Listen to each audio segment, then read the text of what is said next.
Un agent de police a expliqué une expérience qu'il a vécue après un appel en soirée.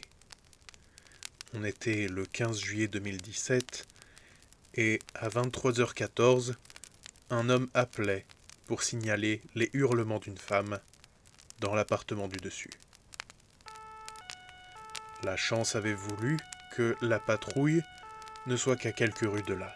Ils arrivèrent très vite en bas de l'immeuble. L'auteur de l'appel leur ouvrit la porte. Après lui avoir demandé où ça se passait, l'homme leur fit signe de le suivre. Ils grimpèrent les 3 étages de l'escalier avant d'arriver devant la porte de l'appartement d'où provenaient les hurlements. Dès que les policiers étaient entrés dans l'immeuble, les hurlements étaient incessants. Les gens dans les appartements mitoyens sortaient la tête par la porte. Voyant la police arriver, ils retournaient chez eux. Sur toutes les personnes vivant là, il n'y avait eu qu'un seul appel, l'homme qui avait accompagné la police. Ils frappèrent à la porte en demandant ce qu'il se passait. Mais la femme continuait d'hurler. Ils ont alors annoncé qu'ils allaient devoir enfoncer la porte si on n'ouvrait pas. Là encore, les hurlements étaient la seule réponse. Ils enfoncèrent la porte et firent rapidement le tour de l'appartement. Il n'y avait plus de hurlements. Si l'appartement était meublé, il n'y avait aucune affaire sur ou dans les meubles. Les fenêtres étaient fermées de l'intérieur. Personne ne s'était échappé, car il n'y avait simplement personne dans l'habitation.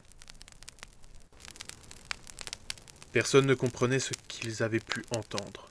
Les 3 policiers et les voisins avaient clairement entendu des hurlements, mais il n'y avait personne.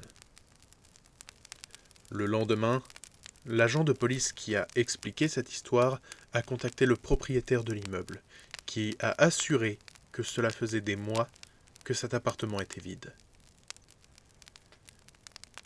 En menant sa petite enquête, il a découvert que depuis les années 70, cet appartement n'avait jamais connu de locataire, restant plus de 2 ans.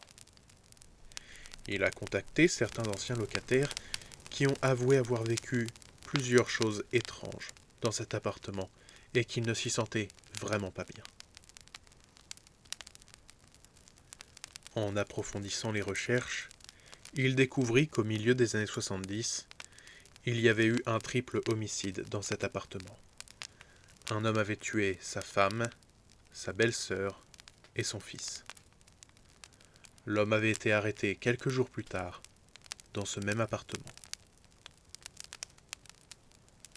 S'il n'a aucune explication en tant que policier à ce qu'il a vécu ce soir-là, en tant qu'homme, il sait exactement ce qu'il a vécu.